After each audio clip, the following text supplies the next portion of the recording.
gabi po sa ating lahat. Purihin ang Panginoon at tayo po ay awit pupuri, magpupuri sa ating Panginoon, dakila na walang pagbabago. The Most High God, the God of all grace, the God of all mercies, and the God of love, the God of justice, of righteousness and blessing. Alright, awitan po natin ang ating Panginoon. Majesty! Amen. Alright, everyone, first stanza. Majesty, Majesty, worship His Majesty. Unto Jesus be all glory, honor, and praise. Majesty, Amen. Kingdom, authority, yes, flows from His throne unto His own, His sons and praise. So exalt, yes, let's exalt the name of raise your voices on high, amen. Magnify, come glorify Christ Jesus the King. Majesty, worship His Majesty. Jesus who died, now glorified, King of all kings.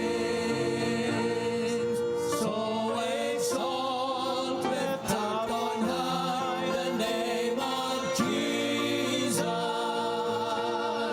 Magnify, come glorify Christ Jesus the King. Majesty, worship His Majesty. Jesus who died, now glorified, King of all kings. Amen. So dito tayo lumapit sa Panginoon. Draw me nearer, nearer and nearer to the Lord. Amen. I am thine, O Lord, I have heard thy voice, and it told thy love to me.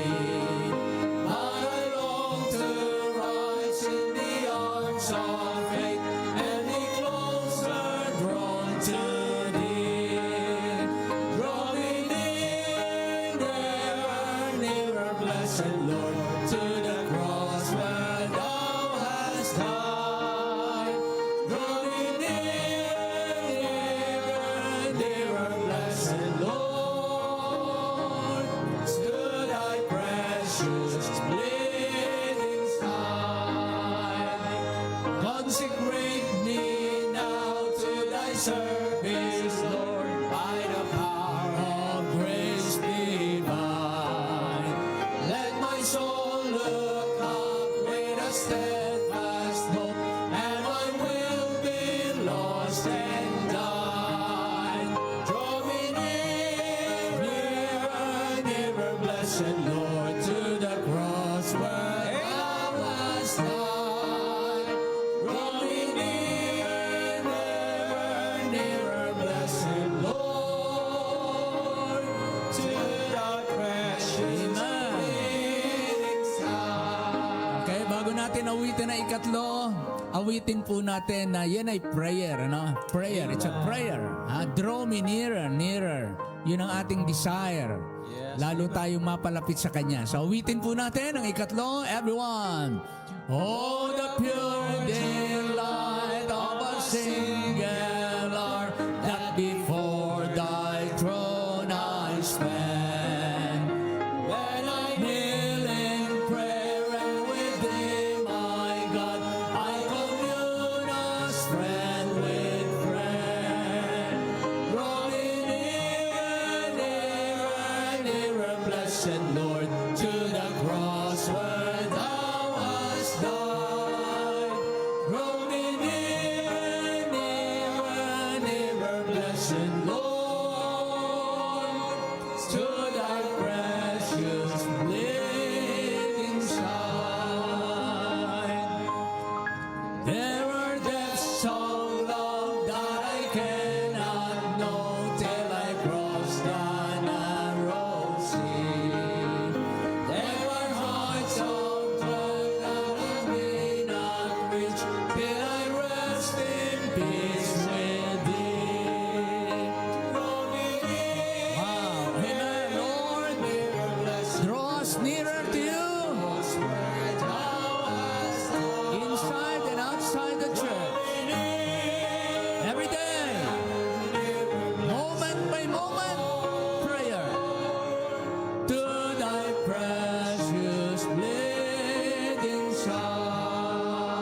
soul, for which long I have sought, since Jesus came into my heart. Amen. Since Jesus came into my heart, since Jesus came into my heart, lots of joy, or my soul like the city loves roam. Since Jesus came into my heart, I have ceased from my wandering and going astray. Since Jesus came into my heart, and my sins, which were many, are all washed away. Since Jesus came into my heart, since Jesus came into my heart, since Jesus came into my heart, lots of joy o'er my soul like the sea billows roll. Since Jesus came into my heart. Sabi ng Bible, ang ating inaawit ay atin daw uunawain. Ha, di ba? Sabi ng inaawit natin mula nang si Jesus ay tumahan sa ating puso, meron po tayong joy, kagalakan. Ha? Hindi po happiness na, kundi kagalakan. Sa loob, meron tayong kagalakan sa Panginoon. So awitin po natin, there's a light in the valley of death. There's a light in the valley of death now for me, since Jesus came into my heart. Since of the city beyond, yes, since Jesus came with eyes of faith, amen.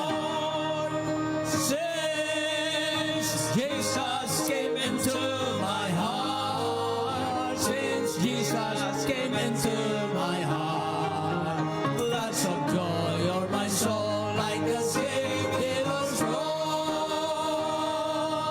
Since Jesus came into my heart. Wow, lahat po tayo merong Kristo sa puso. Say amen. Amen.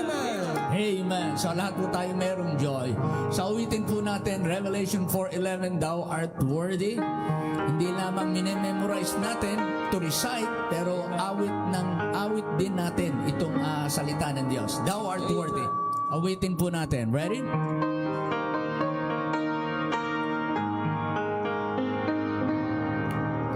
Thou art worthy.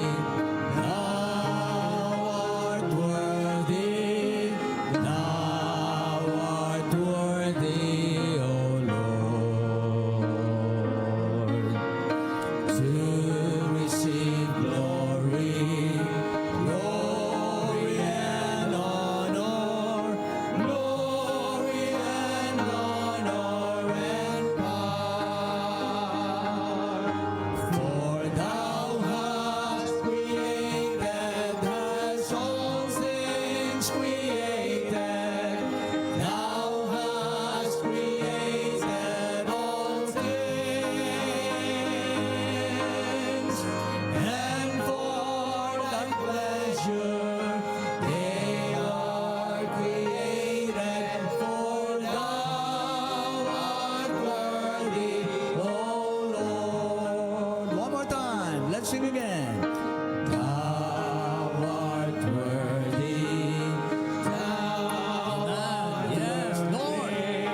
Thou art worthy, O Lord, to receive glory, glory and honor, glory and honor and power. For thou hast created, hast all things created. Thou hast created all things,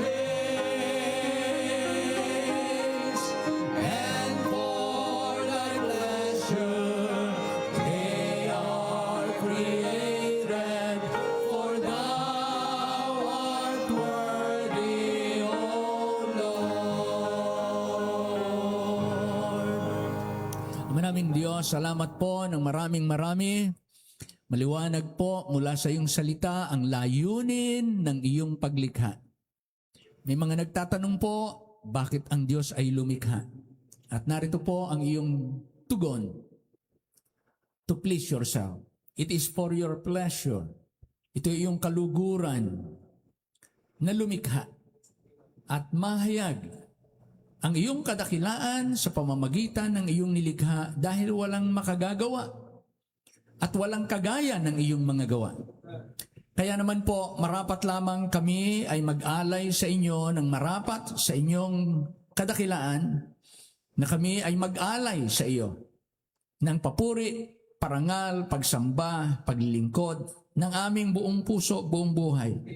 Salamat po sa gabing ito na kami muli mong tinipon at nagkaroon kami ng pagkakataon magsama-sama at lalong maghanda sa darating na bukas at ilaan ang aming buhay at lakas at kakayanan upang ikaw ay paglingkuran. At dalangin namin na marami po mga taong maakay sa iyong paanan. Gawin niyo po kaming instrumento upang ang mga tao ay makakilala po sa inyo. Inaalala po din namin ang mga kapatid po namin na may karamdaman. Ikaw po ang sa kanila ay aaliw at higit sa lahat magpapagaling at sa kanilang kasalukuyang kalagayan, ikaw po magbibigay ng lakas at ng biyaya na sila'y magliwanag sa gitna ng panahon na kanilang pinagdadaanan. Ganon din naman po ang mga nasa pagkakataon na sila po may kabigatan sa kanilang kalooban, may mga sugat na hindi pa naghihilom, may mga kahinaan na umiiral, may mga struggles na hindi pa napagtatagumpayan. Alam po namin na ikaw ang aming kasapatan, you are our sufficiency. Sa lahat po ng kalagayan, sapat ka para kami makapagpatuloy, magsilago sa pamamagitan ng lahat ng aming nararanasan upang lalo kaming maging kagaya ng iyong bugtong na anak. Dalangin namin, Lord, ang mga kapatid namin na hindi namin kasama sa iba't ibang lugar naroroon, iba't ibang kalagayan, yung ibang marahil ay naka-online, iba ay nasa pangingibang bayan. Ikaw po ang mag-iingat sa kanila. Ikaw po ang mangungusap, patuloy na magbibigay ng lalong dahilan na ikaw ay malugod sa kanilang buhay. Kagaya din po sa amin, papangyarihin niyo po bilang isang iglesia na kami patuloy na maging tapat hanggang sa ikaw ay bumalik. Inaalala namin, O Diyos, ang aming bayan. Ikaw na po ang manguna, mga siwa, sa lahat ng aming namumuno, ano naman ang pinagpadadaanan, ano man ang pinaglalabanan, ano man ang magiging salungatan, ano man ang magiging usapin, sa lahat ng ito, O Diyos, dalangin naming mamagitan ka upang ang aming pong bansa manatiling malaya, matagumpay, maunlad, payapa, at ang pangangaral ng salita ng Diyos ay sumasagana. Hiling po namin, O Panginoon, ang masaganang pagtatanim ng mga simbahan. Marami pa pong simbahan na matatag. Marami pang Kristiyanong tahanan ang magkaroon sa aming bansa. Marami pang mga makadiyos na leader na tatayo at puposisyon sa aming pamahalaan at pamayanan. Salamat po sa mga tatay at mga nanay ng tahanan na nagtataguyod ng kanilang pamilya. Bibigyan niyo po silang lalong kaaliwan at kalakasan. Ganon din po ang mga mag-asawa na lalo po silang gagamiting magkasama para sila ay maging magkatuwang sa lahat ng mabuting gawa na ipinagkatiwala mo sa bawat mag-asawa. Salamat po sa mga kabataan na nagsisilago, na nagmamahal po sa inyo, na nasumpungan nila ang daan ng iyong kaluguran. Pagpalaan niyo po mga kabataan. At ikaw na po magpala sa mga kaliliitan, ng mga nasa Sunday school. Ikaw na po magpala na sila ay lumaki sa community na mayroong takot at kagalakan sa paglilingkod sa Diyos. Binadalangin namin ang mga missionaries po ng aming simbahan at ng mga simbahan. Ikaw na po ang magpala saan man silang bansa, saan man silang bayan, probinsya ng aming bansa. Ikaw na po mag-ingat at magtaguyod ng gawain at tumugon sa mga pangangailangan at magkaisa ang mga kapatiran para sila'y magtulong-tulong sa gawain ng Diyos. Muli po, tanggapin mo ang kaluguran sa bawat anak mo na nasumpungan mong nananambahan at nagpupuri sa iyo sa lahat ng dako. Ito po yung aming hiling at dalangin na nagpapasalamat ngayong gabi sa pangalan po lamang ng aming Panginoong Hesus. And all the people say amen. Amen, amen. Maraming salamat po. Magbabasa po tayo ng salita ng Diyos. Psalm 49, 1 to 20. So narito po ang ating mga kapatid para pangunahan tayo sa pagbabasa.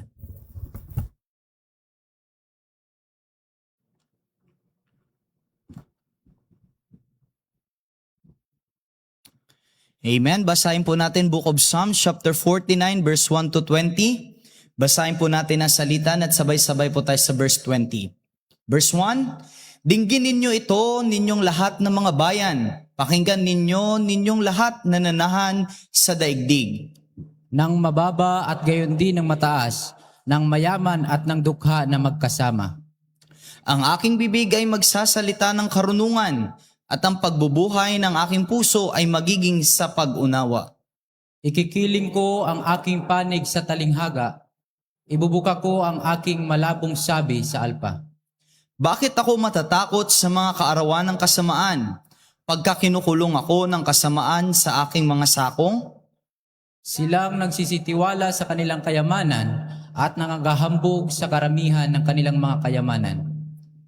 Wala sa kanyang makatutubos sa ano pa mang paraan sa kanyang kapatid, ni magbibigay man sa Diyos ng pangtubos sa kanya. Sapagkat ang katubusan ng kanilang kaluluwa ay mahal at ito'y naglilikat magpakailanman. Upang siya'y mabuhay na lagi, upang siya'y huwag makakita ng kabulukan. Sapagkat nakikita niya na ang mga pantas ay nangangamatay, ang mga mangmang at gayon din ang hangal ay nililipol at iniiwanan ang kanilang kayamanan sa mga iba. Ang kanilang pag-iisip sa loob ay na ang kanyang pag-iisip sa loob ay na ang kanilang mga bahay ay mananatili magpakailanman, at ang kanilang mga tahanan dako ay sa lahat ng salit-saling lahi. Tinatawag nila ang kanilang mga lupain ayon sa kanilang sariling mga pangalan. Ngunit ang tao'y hindi lalagi sa karangalan, siya'y gaya ng mga hayop na nangamamatay. Itong kanilang lakad ay kanilang kamangmangan. Gayon may pagkatapos nila ay sinasang-ayunan ng mga tao ang kanilang mga kasabihan. Sila ay nangagtatakda sa Siyol na parang kawan, kamatayan ay magiging pastor sa kanila, at ang matuwid ay magtataglay ng kapangyarihan sa kanila sa kinaumagahan, at ang kanilang kagandahan ay mapapasa Siyol upang matunaw, upang mawala ng tahanan. Ngunit tutubusin ng Diyos ang aking kaluluwa sa kapangyarihan ng Siyol, sapagkat tatanggapin niya ako. Huwag kang matakot pagka may yumaman, pagkat ang kaluwalhatian ng kanyang bahay ay lumago. Sapagkat pagka siya'y namatay ay wala siyang dadalhin. Ang kanyang kaluwalhatian ay hindi bababang susunod sa kanya. Bagaman habang siya'y nabuhay ay kanyang pinagpala ang kanyang kaluluwa at pinupuri ka ng mga tao pagka gumagawa ka ng mabuti sa iyong sarili.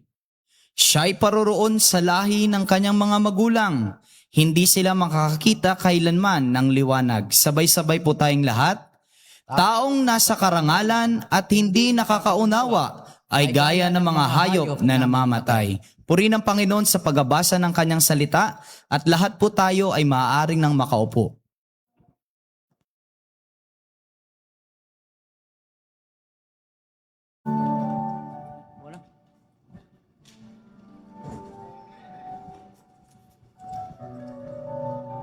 Check, sound check.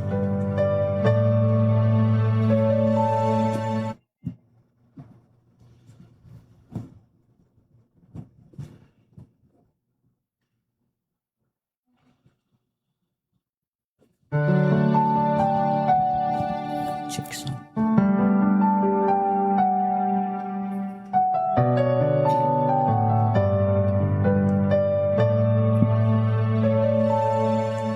Naririto muli ako, Panginoong Hesus. Sumalapit, sumasamo, ako'y pakinggan mo. Iniangalan ang lahat sa buhay.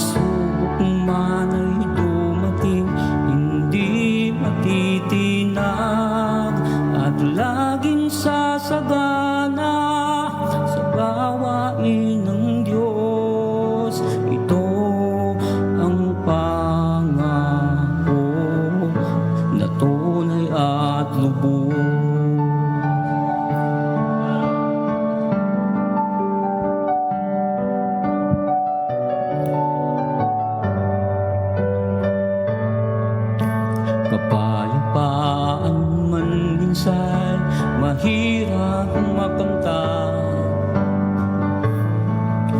Dala ng suliranin at bigat na aking pasan.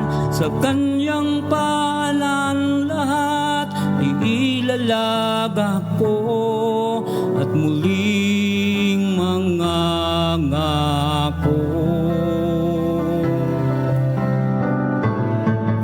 Nasa paglilingkod ako'y magpapakatatag. Pagsubok man ay dumating, hindi matitinag. At laging sasagana sa gawain ng Diyos. Ito ang pangako na tunay at lubos. Pagkat aking alam, ang Diyos ay dili ko. Siya ay laging tapat sa kanyang pangako. Bawat nating gawa ay may kabuluhan, at ito'y kanyang gagantimpalahan. Sa aking paglilingkod ako'y magpapakatatag. Pagsubok man ay dumating, hindi matitinag. At laging sasagana sa gawain ng Diyos. Ito ang pangako. Ito ang pangako na tunay at lubos.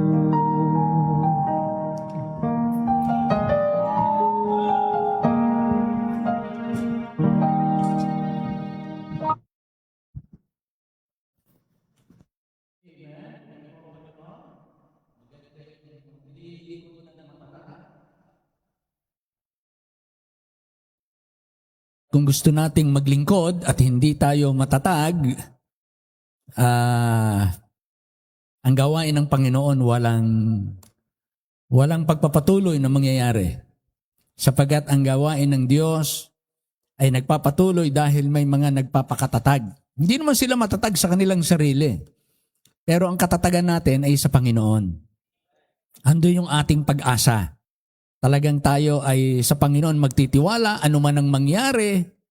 No, kaya nga kahit na sila inuusig nung panahon, di ba? Nakita natin sa Acts chapter 8. Talagang pinag-uusig sila.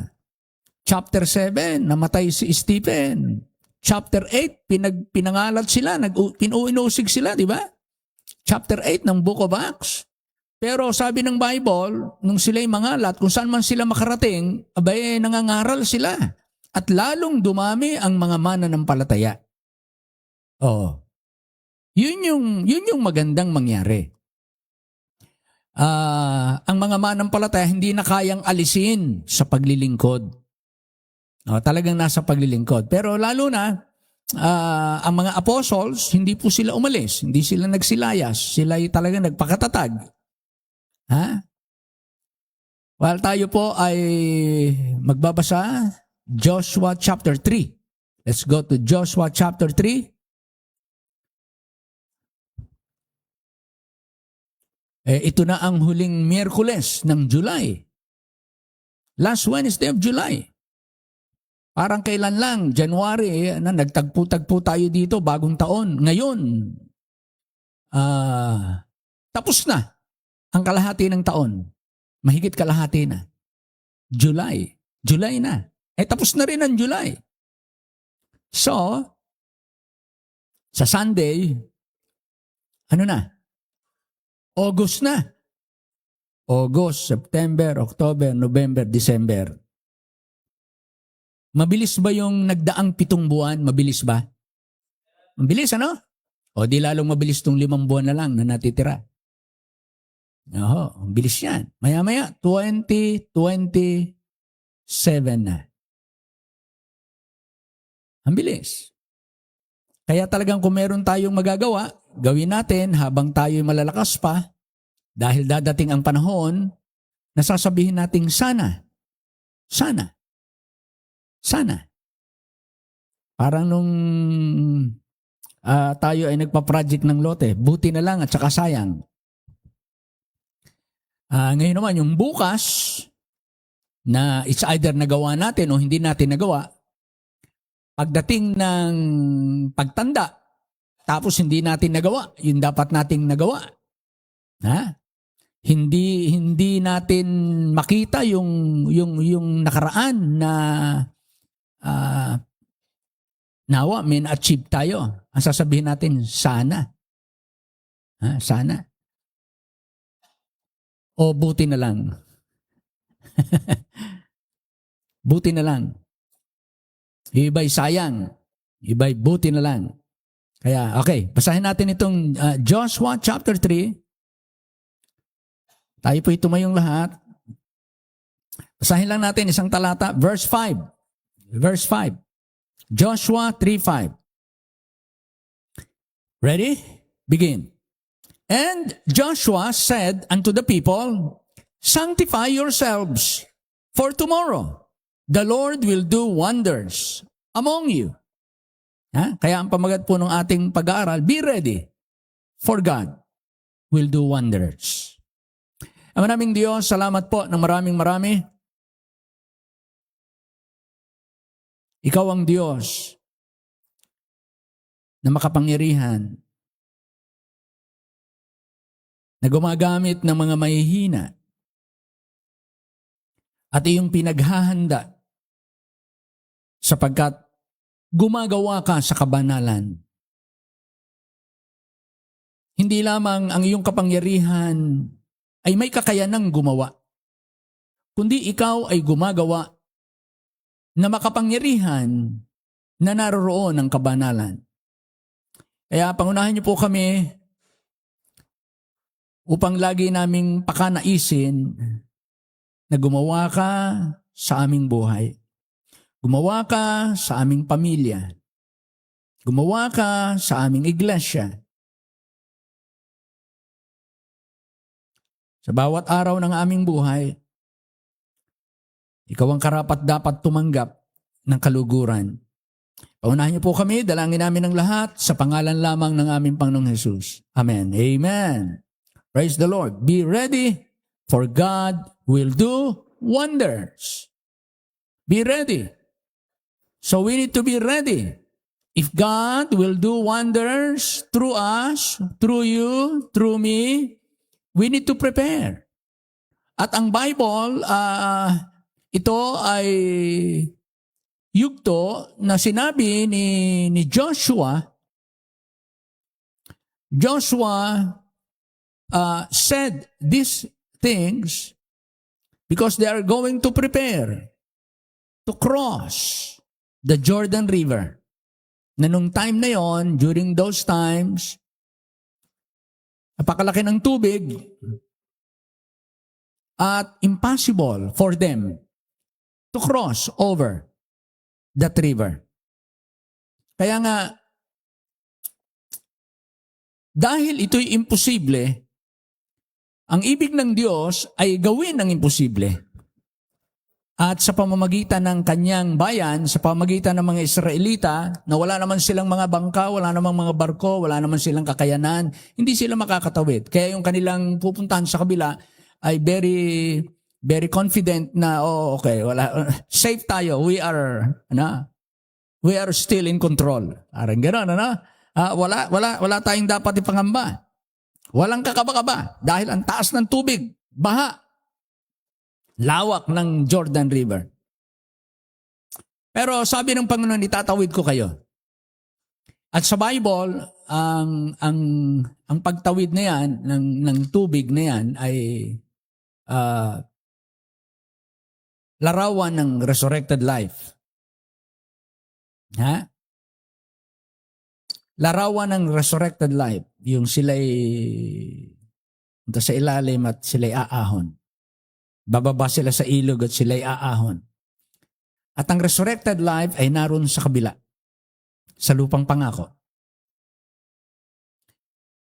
So ang sabi ni Joshua sa verse 5, sanctify yourselves. So lahat sila, binigyan ni Joshua ng instruction in preparation for the morrow's wonders that God will do among them. Kaya ang instruction ng paghahanda para ang Diyos malayang makagawa ng makapangyarihan at himala. Para ito'y magawa, kinakailangan silang magpakabanal. So kung tayo po ay haharap ngayong August sa maraming gampanin, hindi natin kayang iligtas ang mga tao, hindi natin kayang sirain ang gawa ng dyablo sa kanilang buhay. Only God can do that. Only God can change lives. Only God can give life to those who are dead spiritually. Only God can do that. But, clearly, God uses ordinary people like you and me. Kagaya nila, gumagamit ang Diyos ng mga taong kagaya din natin. Kinakailangan kumain para lumakas. Kinakailangan matulog at magpahinga para makabawi ng lakas. Kinakailangan mag-ingat para hindi masugatan at mapahamak at maging effective. Kinakailangan po sila na kagaya natin, kinakailangan ng tulong kapag ka ang haharapin ay higit kaysa sa atin. At ang haharapin nila ay higit sa kanila. Hindi nila kaya. They are not in control. But God is in control. Pero ang hinihingi ng Diyos, hindi niya sinabing, gather all your money, gather all your weapons, consult all the wise men, gather all the mighty men of valor, yung mga matatapang i-gather. No. Sabi naman, kahit meron kayo ng lahat ng iyon, pagka wala yung kabanalan, it will hinder the work of God to do wonders. Kaya lahat po tayo ay malaking hamon po ito. Kasi itong mabuhay ng may kabanalan at magpakalinis tayo, the word sanctify means to set apart. Yun ang salitang sanctify, to set apart. Kaya meron tayong doctrine of sanctification. Nang tayo ay maligtas, nang tanggapin natin si Kristo na ating tagapagligtas, tayo ay ibinukod ng Diyos.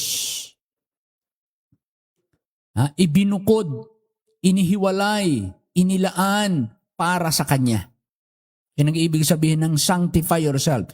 Ibukod ninyo ang inyong sarili para sa Panginoon. Huwag niyong papayagan ng inyong sarili ay maging para sa inyong sarili, para sa inyong kapwa, o para sa inyong mga bagay. You are separated for the Lord. And also, the word sanctify means to consecrate. Pag sinabi natin consecration, inilalaan natin ang ating sarili sa Panginoon, pero we appear before God empty. Yun yung consecration. Pag sinabi ko, consecrate mo, you appear before God, you offer yourself to God empty of yourself.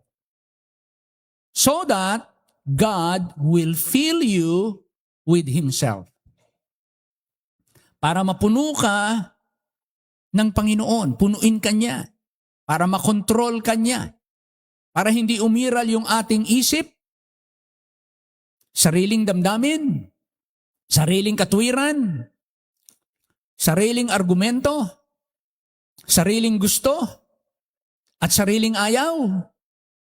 Hindi iiral yung ating sarili Sapagkat tayo ay totally consecrated, dedicated, set apart, surrendered to God. Sabi niya, meron tayong kakayanan na gawin ito na tayo ay magpapasya, meron tayong responsibility na ihuwalay ang aking sarili, aayawan ko yung mga bagay na makakarumi, aayawan ko, lalayuan ko, iiwasan ko ang mga bagay na hindi tama sa paningin ng Diyos. Yun ang ibig sabihin ng, kaya ito'y command. Sanctify yourselves. Nang tayo tumanggap kay Kristo, pinabanal ka na niya. Pinatawad ka na niya, nilinis ka na niya, pinabanal ka na. Ha? So positionally, we are all clean already. Positionally. In Christ, pag tinitingnan tayo kay Kristo, wala tayong kasalanan sapagkat lahat ng kasalanan natin ay inilagay kay Kristo. At pag tayo nagkakasala, hindi na ibinibilang sa atin, lahat idinadagdag dun sa krus ni Kristo. Kaya wala tayong nakalista para tayo ay hatulan ng Diyos. Lahat nakapasan sa pangalan ni Kristo. Parang restaurant na si Joben, pagka o-order dun sa kantin, halimbawa may bibilihin o may kukunin, ikakarga sa aming pangalan. O di kahit na kung kailan siya umorder, pag kailangan niya at nagugutom siya, pag umorder siya doon, kahit wala siyang pera, yung pagkuha niya ng kakainin niya, nakakarga sa amin. So lahat ng ating mga pagkakasala, nakakarga sa ating Panginoon. Kaya napakapalad natin dahil kung ikakarga sa atin, nako, patay. Lahat po tayo mapapahamak. Salamat. So una, yun ang sanctification. Nang tanggapin natin siyang tagapagligtas, lahat ng ating utang sa Diyos, bayad. Lahat ng ating kasalanan, pinatawad. Lahat ng ating karumihan, hinugasan. Kaya we were purified. Sabi nga ng Acts chapter 15, verse 9. Purifying their hearts by faith. So yun ang sanctification na gawa ng Diyos. Ngayon, meron naman tayong bahagi na sabi dito, sanctify yourselves. Ibig sabihin, meron tayong responsibility na yung alam nating hindi tama, hindi gusto ng Diyos, hindi masasayahan sa paningin ng Diyos. Parang di ba, kayo na mga in charge sa beautification, kapag kayo in charge sa beautification, laging ang mata ninyo, naghahanap ng asan yung pangit dito, pagagandahin natin. Ganon, di ba?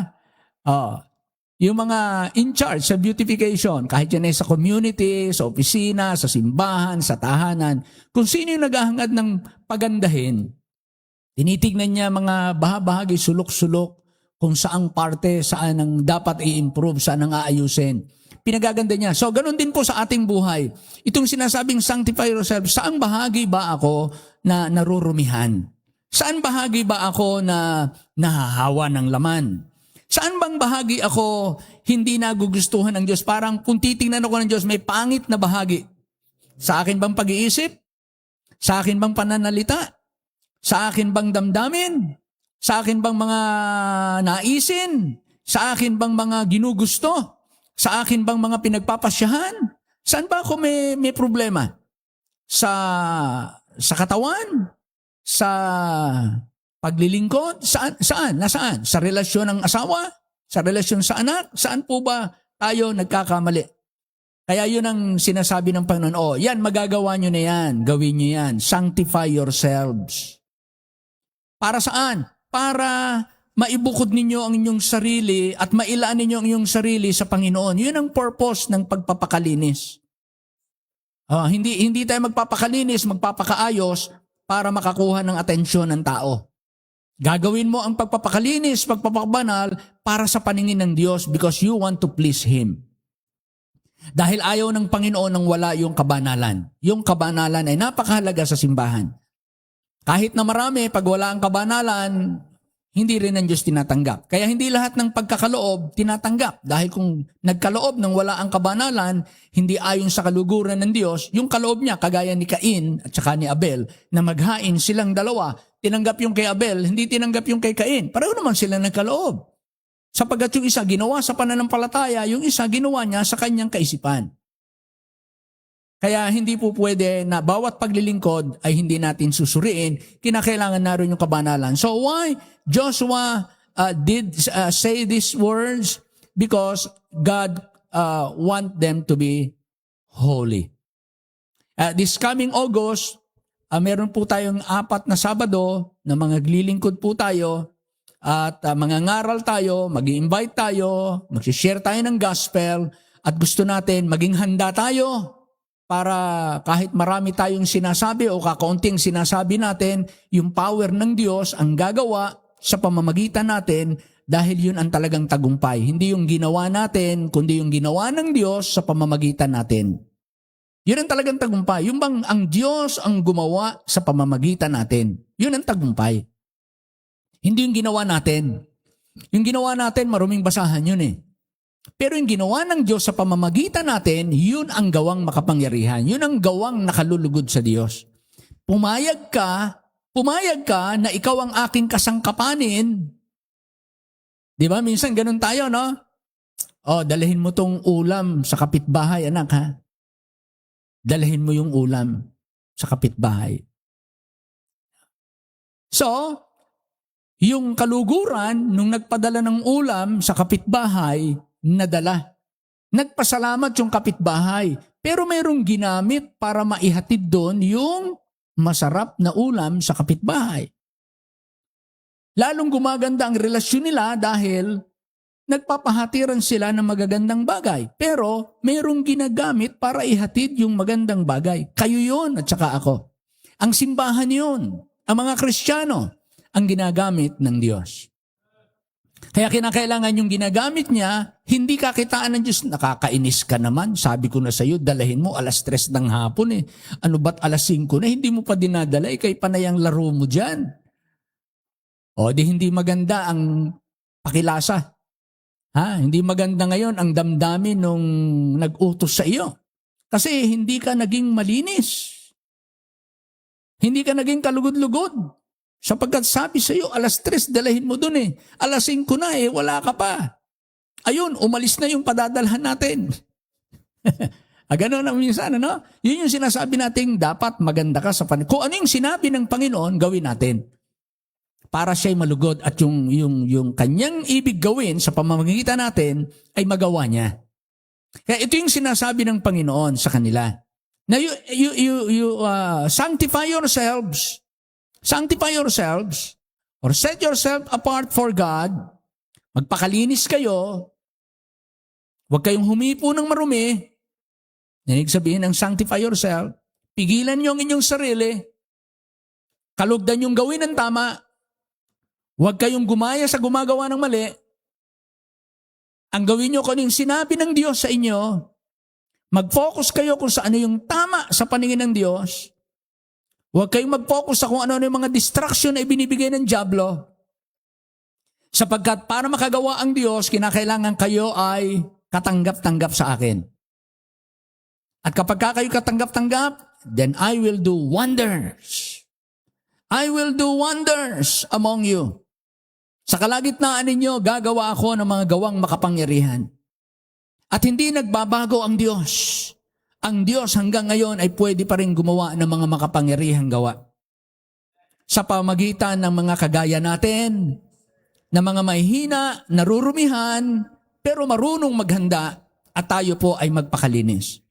Kaya kung nanonood tayo ng mga hindi magagandang panoorin, stop it. Kung nakikinig tayo ng mga hindi makadiyos na awitin, stop it. Kung meron tayong pakikipag-ugnayan o pakikipagrelasyon sa maling mga tao, stop it. Kung meron po tayong damdaming itinatago sa loobin, sama ng loob, kapaitan, paghihigante, at kung ano-ano pang hindi maganda na nasa ating kalooban, give it to the Lord. Meron naman tayong pagdadalhan ng ating mga kabigatan ang Diyos. Huwag nating pasanin kasi pagka tayong nagpasan, malulukot tayo. Kumbaga sa lata, pag pinagpasan mo siya ng mabigat, nako, mayuyupi siya. Hindi natin kaya yon, mga kapatid. Pero kapag ka sa Diyos natin dinala yung ating kabigatan, meron tayong pagtatagumpay. Naroon ang katagumpayan. Pero bago mangyari yung sabi ng Panginoon, sanctify yourselves. This is an individual and a group responsibility. Yourselves. Kayo, lahat kayo, sinasabi ng Panginoon. Bawat isa sa inyo at lahat kayo, magpakabanal kayo. So, ibig sabihin, meron tayong responsibility na personally sa aking sarili, ako, kahit walang nakakakita, ako ang mag-iingat ng aking sarili para sa paningin ng Diyos, makita niya na wala akong ginagawa, wala akong iniisip, wala akong sinasalita na hindi tama sa kanyang paningin. Pandinig at kalooban. Bukod doon, sa individual po tayo at bawat isa sa atin, yourselves as a group, pag meron tayong nakita na kapatid natin na gumagawa ng mali, ay ating paalalahanan. Kapatid, mali ang iyong ginagawang yan, paalala lang. Yan, paalala lang para hindi mahadlangan ang gawa ng Diyos sa ating simbahan, sa ating buhay. Kung maaari, kung yan ay alam mo namang mali, ay yung itigil. Magpakabanal ka. Kagaya din naman ng iba. Dahil yung iba, gusto rin niyang ginagawa mo eh. Alam mo bang, hindi lang ikaw may gustong gumawa niyan. Marami may gustong gumawa niyang mali na yan. Pero nagpapakabanal ang mga kapatiran para hindi makahadlang sa gawa ng Diyos na makapangyarihan. Kaya kung ang marami sa atin ay nagsasakripisyo at tinitiis yung pita ng laman at yung udyok ng laman, makiisa tayo sa buong simbahan, sa pangunguna ng ating Panginoon. Yun ang maganda sa simbahan. Meron tayong kanya-kanyang pagpapahalaga na ako'y responsable na makiisa para sa kalinisan ng buong simbahan. Kahit na malinis ang ating paligid, pag marumi ang ating puso't isipan, hindi nalulugod ang Diyos. Hindi malulugod ang Diyos. Kaya tingnan natin, balikan natin yung ating sarili, tingnan natin sa ating kanya-kanyang tahanan, tingnan natin tayo ba ay nakaka-offend sa ating mga kasambahay. May obserbahan natin yung ating sarili. Ako ba ay nakaka-offend magsalita? Ako ba ay nakaka-offend sa aking pakikitungo, sa aking mga kasambahay, sa aking mga katrabaho? Ako ba'y masyadong cruel? Masyado ba akong bossing? Masyado ba akong mapagmataas? Ang tingin ko ba sa mga maliliit? Maliit na nga, minamaliit ko pa. Maliit na nga, minamaliit pa. Di lalo na nanliit. So, we sanctify ourselves. Ang mahalaga naman dito, sinasabi ng Panginoon, I understand you are not perfect. But if you want me to do great wonders through you and among you, you need to sanctify yourselves. Dahil hindi ang Diyos nalulugod na gumamit ng maruming kagamitan. Para ding tayo, ayaw nyo na magsuot ng damit na pag inamoy nyo yung damit ninyo ay sa amoy pa lang hindi na malinis. Ayaw natin nun. Ayaw natin pumasok sa ating kwarto, sa ating bahay, na sa amoy pa lang, sabi natin, amoy, hindi malinis.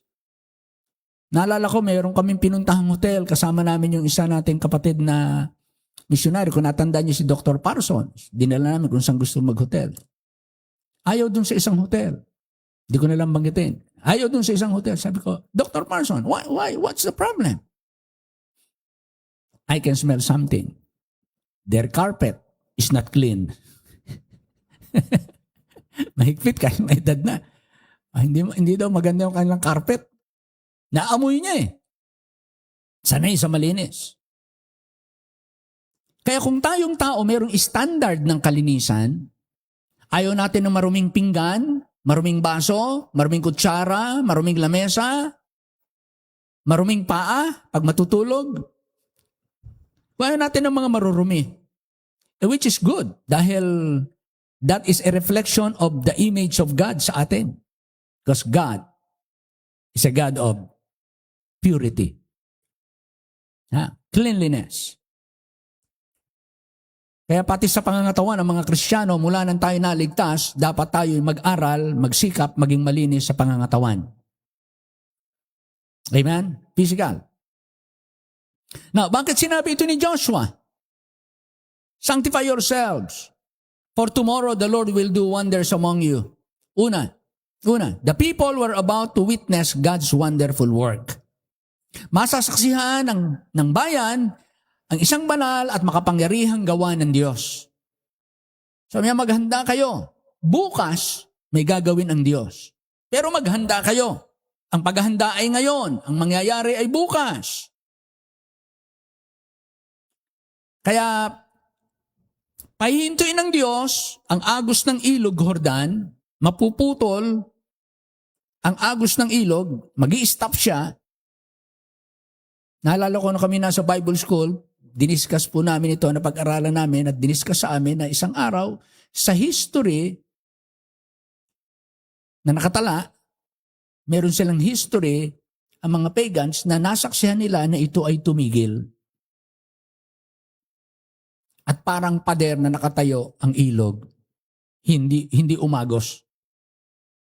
At dinidiscuss ng aming teacher nung panahon yon. Naniniwala tayo na kaya ng Diyos patigilin ang agos ng baha. Baha yan, laki eh. Ha? Pero kinakailangan handa ang mga tao. Pero they are about to witness God's wonderful work. Magiging saksi tayo sa gagawin ng Diyos. Magiging saksi kayo sa gagawin ng Diyos. Pero dapat tayo, para makita natin yon, para masaksihan natin, dapat naghanda tayo. Nagpakabanal tayo. Para makita natin. Para makita natin, masaksihan natin. Kasi po hindi natin makikita minsan yung gawa ng Diyos, para minsan makikita lang natin activity. Naalala ko po yung isang mananampalataya na wala na ikinuwento kundi sa kamag-anakan niya pagka nasulat. Wala nang ikwento kundi yung nagkainan kami, nagkantahan kami, nag-outing kami, naglaro kami. Puro kasayahan ang ikinuwento. Pag sumusulat siya sa kanyang kamag-anak, sabi ng kamag-anak, may tanong sila. Pero hindi namin alam. Isang araw, nakita kami ng kamag-anak na mananampalataya. Naibalita ako sa kanila. Sabi ko, kapatid, yung inyong kapatid ay tumanggap sa Panginoon.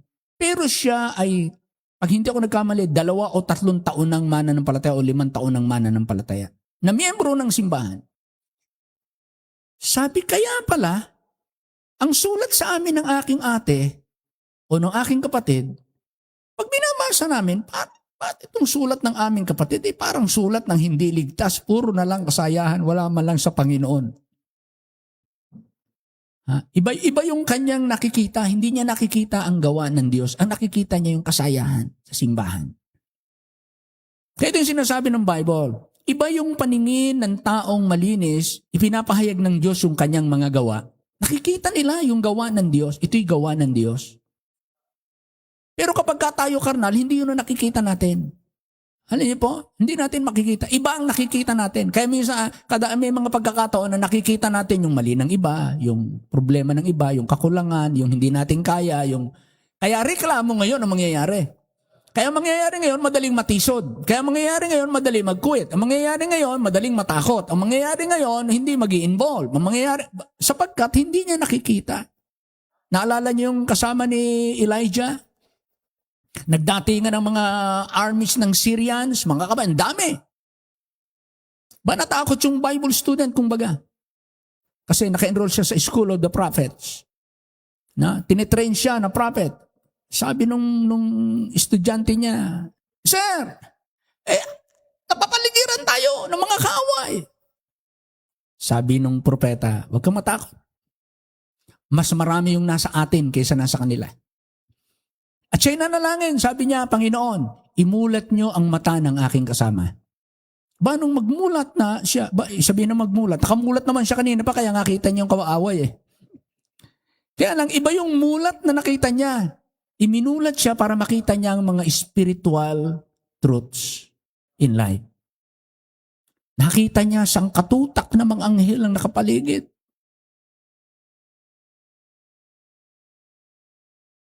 Sabi niya, Sir, anong gagawin natin? Ang daming anghel. Papatayin ba natin sila? Anong gagawin natin? Hindi. Pakainin natin. Kaya sa totoo lang mga kapatid, kahit pagka binabasa ninyo ngayon, nakikita nyo sa Nigeria, ay mga nababalita, di ba, sa Nigeria, 13 pinagpapatay, basta nalang pinagbabaril ng mga hindi Kristiyano dahil galit sila sa mga Kristiyano. Pinagpapatay at ngayon, ilang libo na ang namamatay, pinagpapapatay mga Kristiyano sa iba't ibang bansa. Nang walang dahilan. Dahil lang nangaral o kaya dahil nag-preach ka dyan sa labas o dahil ikaw ay Kristiyano o nananambahan sila sa loob ng simbahan, nilusob sila. Naalala nyo nang minsan, sabi ko sa inyo, ba't kaya mga Kristiyano sa ibang bansa kung ganyan na lagi ang ginagawa sa kanila? Ano kaya't kagaya sila ni yung time ni Nehemiah na binigyan sila ng pagkakataong lumaban at ipagtanggol ang kanilang sarili? Merong pastor na nanguna sa kanila. May nangunang pastor. Sabi niya, magkakaroon ng gera dito sa Nigeria. Maghahanda kami. So first, the people were about to witness God's wonderful work. Pahintuin ng Diyos ang ilog ng Jordan. Dadaan sila sa tuyong ilog para masaksihan niyo yan. Para makasama kayo sa gagawin ng Diyos.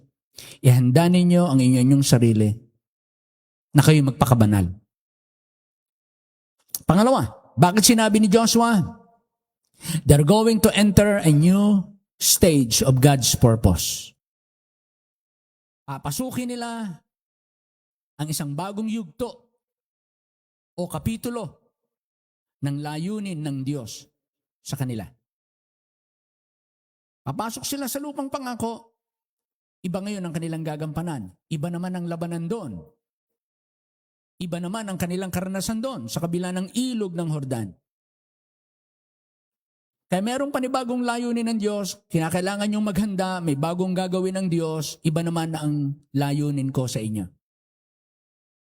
Kaya itong ating 48th anniversary, church anniversary, at itong ating gagawin ngayon na 1-month celebration, meron pong layunin ng Diyos na ating dapat paghandaan. Kinakailangan po, mag-ingat tayo na huwag tayong mahawahan ng mga laman. Pride, ano man yan, ha? Huwag tayong mahawaan ng ating pride, temptation, sama ng loob, mga taniman. Huwag. Sapagkat yan paraan ng dyablo para hindi makagawa sa pamamagitan natin. Maring iba gamitin, pero baka tayo ay hindi makasama. Kaya kung gusto nyo makasama, gusto nyo bang makasama sa gagawin ng Diyos? Amen. God wanted Israel to know that the victory would come from Him. Magpakabanal kayo dahil ang tagumpay hindi manggagaling sa inyo, manggagaling sa akin. Hindi ako gagawa kung hindi kayo malinis. Nais ng Diyos na maunawaan ng Israel na ang tagumpay ay wala sa inyong bilang. Ang tagumpay ay wala sa inyong training, wala sa inyong pagkakaisa. Ang tagumpay ay galing sa Diyos. Kaya kinakailangan ng banal. Hindi nila kayang pahintuin ang ilog, hindi nila kayang hatiin ang ilog ng Jordan sa kanilang sariling sikap. Pero sila merong pananagutan, linisin yung kanilang sarili.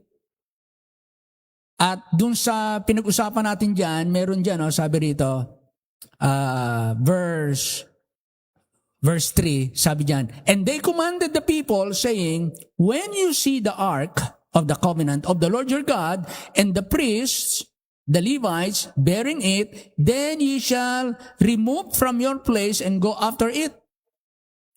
Para mangyari yon, ito ang instruction. Yet there shall be a space. Lalagyan nyo ng agwat, ha? Lalagyan nyo ng agwat. There shall be a space between you and the ark. About how many? 2,000 cubits. Ang 1 cubit, isang siko ng high priest. So kung ako yung high priest, 2,000 na siko. So 2,000 na ganyan. Ang layo. Siyempre, bakit ang dami nila Mahigit 2 milyon sila So, ang dami nila. Para makita nyo yung pag-usad, pag-abante nung ark, paglakad nung ark. Kinakailangan meron kayong tamang spacing para kita ninyo. So, ganun din po sa atin. Kinakailangan nakikita natin ang leading ng Panginoon sa ating buhay at pagka siya ay nagbukas ng pinto, nagbigay sa atin ng go signal, maliwanag sa atin ang salita ng Diyos, kumbaga sa light, sa stoplight, sa traffic light ay kulay green, go! Ganon, ano? So, there will be space of about 2,000 cubits by measure. Come not near unto it, that ye may know the way by which ye must go. For ye have not passed this way heretofore. Hindi nyo alam tong daan na to. Hindi pa kayo dumaan dito. Hindi nyo to alam. Kailangan nyo lamang magpakalinis kayo. Yun yung inyong responsibility. Tiyakin ninyo, kita nyo yung leading ng ark, yung ark of the covenant na yun, yung presensya ng Diyos na visible sa kanilang mga mata. Pag nakita nyo ito'y lumakad, yung mga priest, humakbang sila pasulong, sulong din kayo, sunod kayo. Kaya yung sinasabi natin as the Lord leads. Kaya mahalaga ang leading. Mahalaga yung nakikinig tayo sa instruction.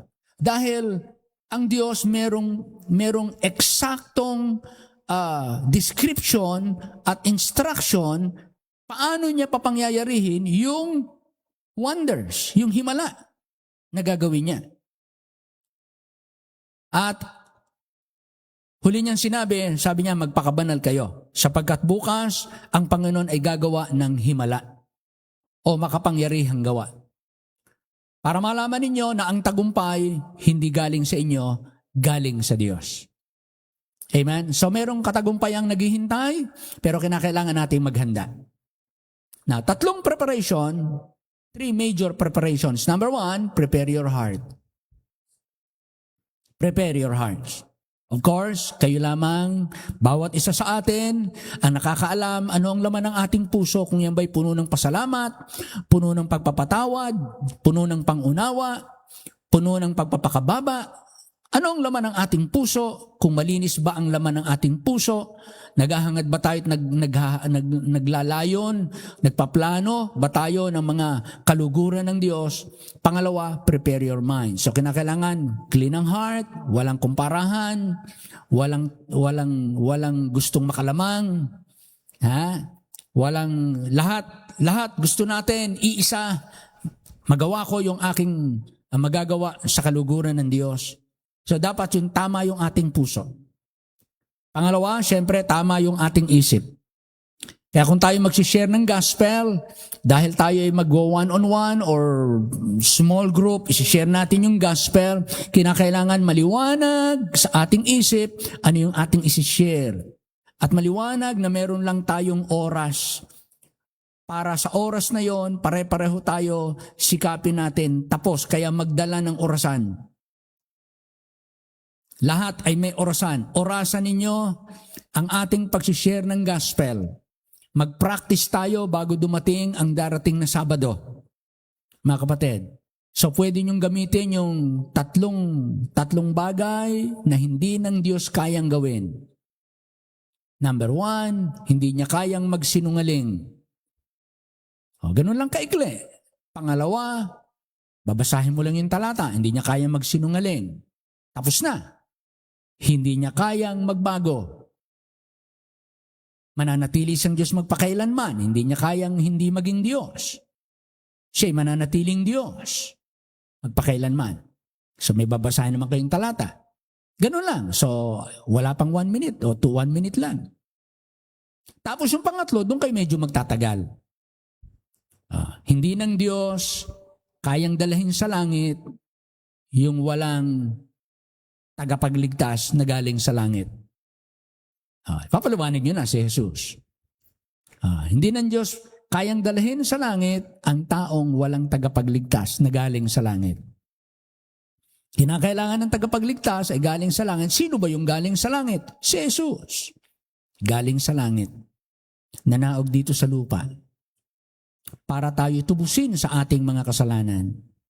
At patunay yan, historically, siya ipinako sa krus. At yan ay pinatunayan ng mga tala ng mga historiador, no? Yung mga mananalaysay, mga historians, nakatalayan sa history, na si Kristo ay talagang namatay sa krus at nabuhay na muli.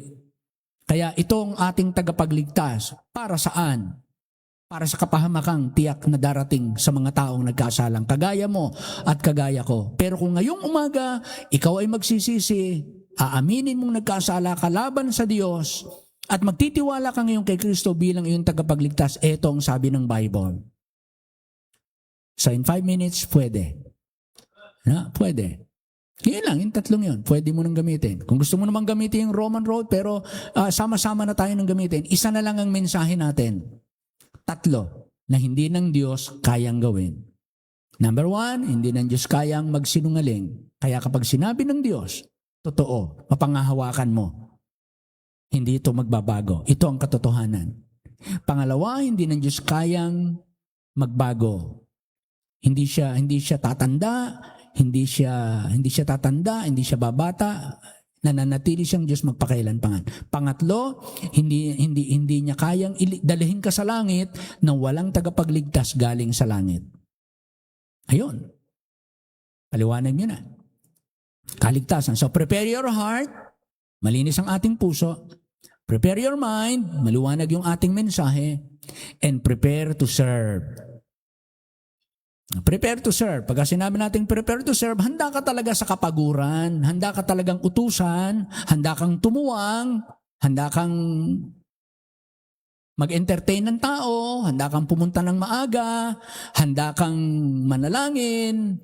No? Of course, kasama sa preparation ng heart, preparation ng mind, lagi tayong nananalangin, but prepare to serve.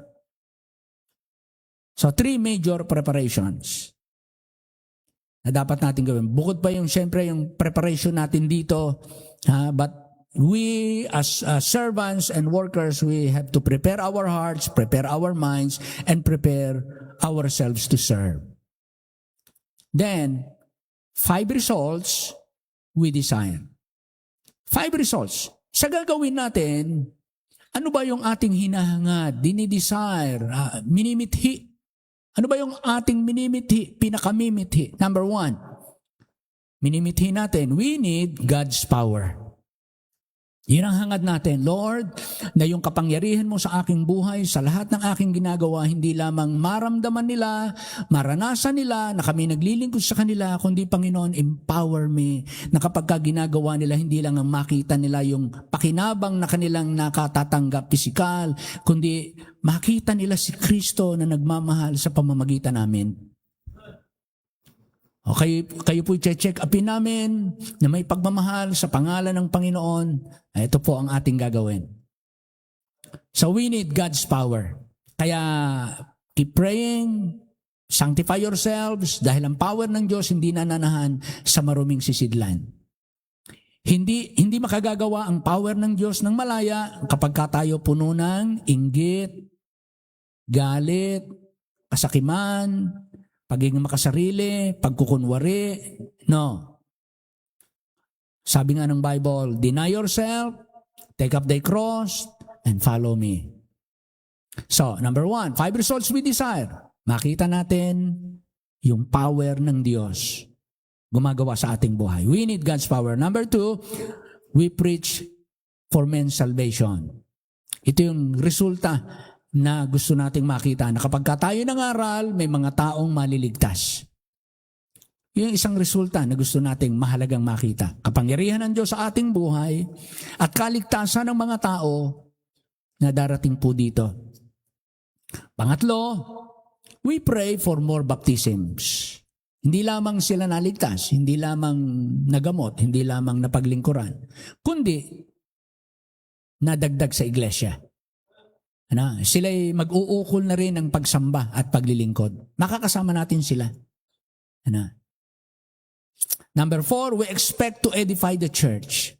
Pag nakita natin yung gawa ng Diyos, lalong sumisigla ang iglesia dahil napatunayan natin na kung tayo talaga maglilingkod ng tama at ang kapangyarihan ng Diyos sa atin, makikita natin yung wonders of God's work. Makikita natin yung mga buhay na talagang hindi lamang nagsabing tumatanggap siya, kundi talagang bumabalik at talagang gustong magpatuloy sa Panginoon. Kaya yung pagtuturo natin ng pag-share ng gospel, hindi lamang hanggang sa tanggapin si Kristong tagapagligtas.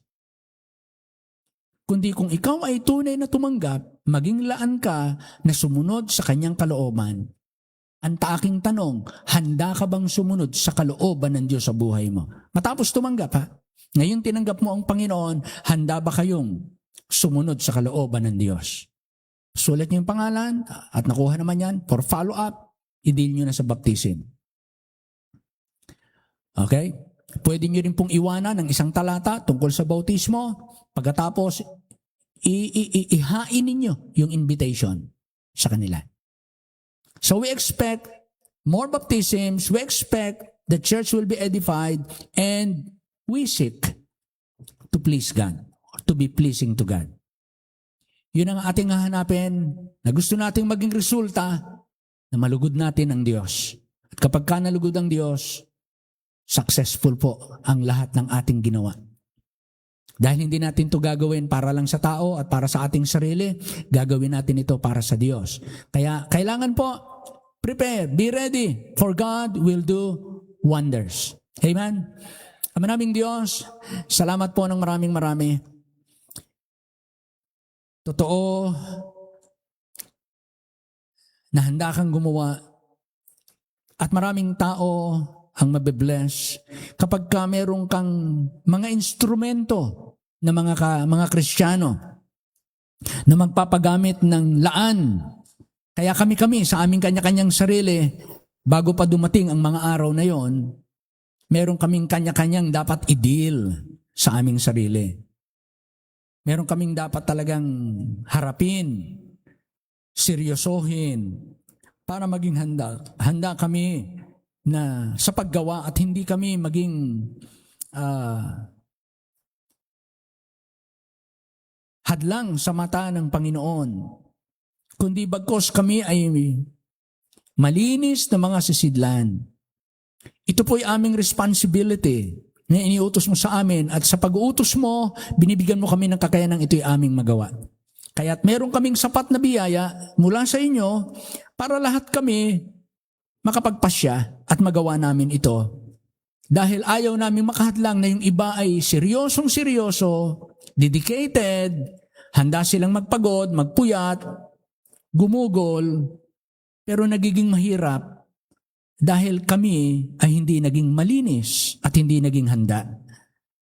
Kaya tulungan niyo po kami na huwag kaming makadagdag ng kabigatan sa paglilingkod ng iba. Kaya bawat isa sa amin, magkaisa kami, na i-sanctify namin ang aming kanya-kanyang sarili. Huwag naming paiiralin ang mga iba't ibang bahagi ng nakakainis na pangyayari sa buhay. Maraming maaring mangyaring nakakainis, nakakapanghina, nakakasama ng loob, nagdudulot sa amin ng takot, o kaya'y panghihinayang. Huwag naming hayaan na mayroong mga ganung bagay sa aming kanya-kanyang kalooban, kundi bagkos yung kabanalan na meron kaming we delight in you. Gusto naming ibukod ang aming sarili para sa iyo. Para kaming mga mababangong samyo na napakasarap mong langhapin. Dahil nakita mo na we are sanctified. We are filled with the Holy Spirit. We are separated from sin. We are not corrupted by the flesh. We are not even influenced by the devil. But our whole being is surrendered totally to our God so that you can use us and you will show wonders and you will do wonders among us and through us. Bless you po ang bawat isa. Maraming salamat po sa iyong kaluwalhatian at dalangin namin ang kaligtasan ng marami, lahat ng pagsisikap at pagpapagal. Makita namin ang bunga na iyong kaluguran at kami naman ay mag-umapaw sa pasasalamat at masabi namin lahat, it's not in vain. Muli po, binabalik namin ang lahat ito at dalangin sa pangalan lamang ng aming Panginoong Jesus. Amen. Amen. Amen. Tayo po'y tumayo, tayo po'y umawit.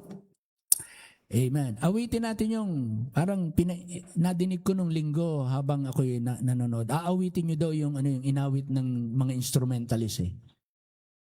Ha? Aawitin nga natin ngayong Wednesday. Ano yung pamagat nga nun? Lord, you've been faithful. Lord, you've been faithful. Yan. Tagalog. Ayan, awitin natin. Yan. Salamat, meron tayong faithful God. Maasahan. Medyo ano to medyo jolly type, joyful type to, na awit. Paano ano yan? Sige, kapatid. Meron ba tayong lyrics na? Nakita na? Okay, sige. Lord, you've been faithful. Tagalog. Lord, you've been faithful. Ayan. Sige. Sundan natin yung song leader natin. Everyone! Ang katapatan mo'y sumamin, bawat araw magpapalay narating, di kailanman nagbabago, o aming Diyos, sapat kang totoo. Maasahan ka kahit kailan, may lumaman, kagalakan, pangako mo'y tapat at kanlungan, paging dapatin mo kaming lubusan. Teka muna. Yung song leader natin ang hindi memorize. Okay, yung nakakaalam. Sino nakakaalam sa inyo? Halika dito. Hindi memorize ng song leader natin kasi bagong awit ito eh. Sige, siya bigyan mo sa kanya yung microphone. Sumabay ka para pareho tayong matuto. Sige, halika. Sasabayan tayo ng Sister Jeline. Ulitin natin ha. Huwag niyo pangungunahan si Jeline. Sasabay tayo sa kanya. Ready? Begin. Ang katapatan mo'y sumamin, bawat araw magpapalay narating, di kailanman magbabago, o aming Diyos, sapat kang totoo. Maasahan ka kahit kailan,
Brother June, halika. Ikaw magpasalamat sa ating mga kaloob. Pag-pray mo, pagpalain lalo mga kapatid, ha? Ng buong simbahan.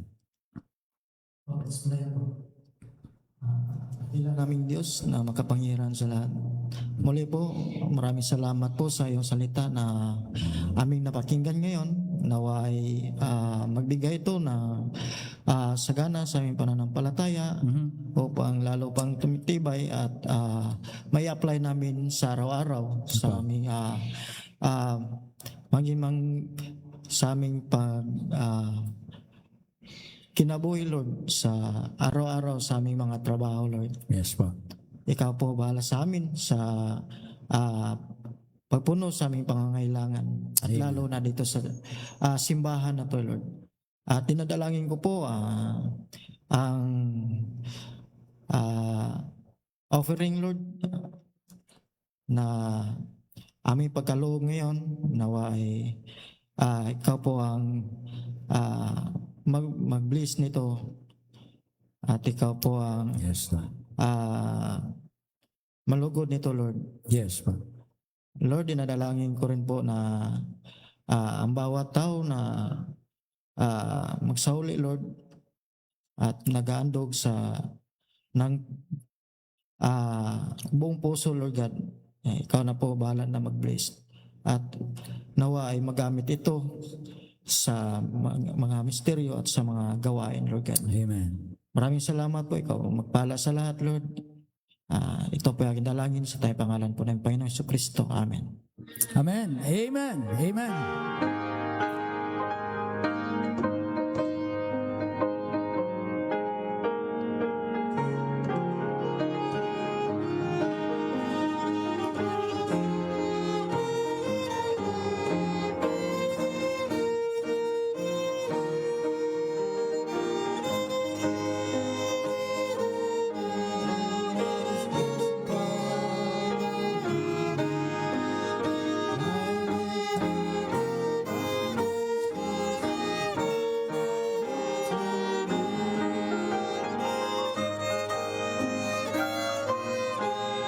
My Savior forever, He sought me and bought me with His redeeming blood.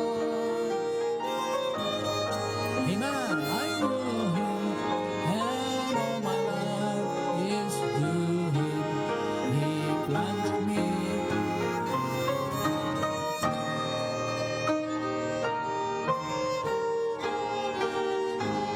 Amen, amen. Okay po, so salamat po. Nag-start na po, nag-orientation na po tayo sa Bible School. Pakitayo nga yung mga nag-enroll. Pakitayo nga kayo. Ilan yung mga naka-enroll ngayon na naririto? Amen. We have enrolled 1, 2, 3, 4, 5, 6, 7, 8, 9. Praise the Lord. Amen. 10. Ayun pa, si Brother Paul. Amen. So marami-rami tayong estudyante ngayon bukod pa sa mga ibang simbahan. So salamat sa Panginoon. Palakpakan po natin sila. May mga nagtapos po sa atin. Ano? Asan na yung mga graduate natin? Sino yung mga natapos na? Ayan, isa. Hindi. Yung katatapos lang. Ha? Ito. Si Chari. Asa si Grecian? Webinar siya. Ayun, nagtapos din yon. Bali, ilan ang graduate natin ngayon? 3, 4. 4 sila. Ngayon. Narito, magtuturo si Pastor Cesar Torrigosa. Tuwan-tuwa nung makita dito. Sabi niya, Pastor, papapasukin ko yung aming diakono. Sige, hanggang kailan ba yan, Pastor? Hanggang first week pa ng pwede pa yan. Hanggang first week ng August, pwede pa kayo mag-enroll. Kaya masaya po tayo. Marami pong mga nagpe-prepare na lalong makapaglingkod. Kaya we appreciate na ang Panginoon, gawa ng Panginoon yun sa kanila Yang ganyan. Hindi maliit na bagay ang mag-aaral sa Bible School kasi usually hindi ito pag-aaral na pagkakaperahan. Yun ang kaibahan yan Alam niyo kung yung Bible School lamang ay pagkakaperahan pagkatapos, nakutsa ko maraming mag-i-enroll. Kung pagkatapos ng Bible School, ang pangakong sweldo ay hindi bababa ng 200,000, naku, wari ko mo, iiwanan ng iba mag-aral ng ibang kurso. magba-Bible school. Bakit? May pangakong 200,000 na sweldo eh. Pero hindi po yun ang Bible school. Hindi po siya pangsweldohan. Siya po ay talagang buhay na inilalaan para sa Panginoon. Kaya gusto ko lalong maunawaan ang kanyang salita para maging better servant ako ng Diyos. Yun ang talagang reason why we study. Hindi tayo nag-aaral just to add more knowledge and information. Hindi. We want to know more our God so that we could love Him more, serve Him more, give ourselves more, and be like Him more. Yun ang pag-aaral ng salita ng Diyos. Kaya hindi ang pangako nito'y pera. Pero sasabihin ko sa inyo, kung ito'y may pangako talagang pera na nakikita natin yan sa mga kumpanya na nakalagay dyan, wanted, graduate in Bible college, at least 3-year course or 4-year course, Bible school, salary, parang ganyan, ano? You will become a counselor, and then salary, 200,000. Nako, tsako, marami mag-i-enroll. Pero hindi ganun eh. Kaya hindi lahat ng kayamanan ay nasusukat sa ginto at pilat. Amen? And then also, mamaya may aalis na dalawa sa atin, pupunta sa Nueva Vizcaya. Anniversary ng ating mission kay Pastor Marianito this coming Friday. Nasunod kami ng Huwebes. Bukas, mamaya may aalis na dalawa. Sakay sila sa walis. Dahil gabi gabi ang alis nila. So, bukas kami susunod. Kaya, pag-pray natin ito, maraming maligtas at lalong tumibay yung gawain po doon sa Nueva Vizcaya. Okay? So tayo pong lahat ay tumayo at tayo po'y magwakas sa panalangin. Salamat nun sa mga preachers natin na nag-preach sa atin ng Sunday morning, Sunday afternoon, mga nagdaang mga Sundays. I'm truly thankful sa inyo. Brother Nair, thank you. Ako'y nakikinig ng mga preaching ninyo. Brother Daniel, Brother Steve, lahat pa. At may mga susunod pa, mga nagpe-preach ng Wednesday. Lahat ba kayo nabibless sa mensahe ng salita ng Diyos? Amen. And be prepared kayong mga men, dahil bukas makalawa, you will be standing here and to preach the word. Kaya salamat, meron tayong maraming preacher sa ating simbahan. Ama naming Diyos, salamat po ng marami. You love us beyond what we can imagine. You love us beyond what our hearts could contain, what our minds could contain. Salamat po sa pagkakataong mapaglingkuran ka. Yung mga lakas na aming taglay ngayon ay hindi lakas para gamitin para ikaw ay masaktan sa nakikita mo sa amin.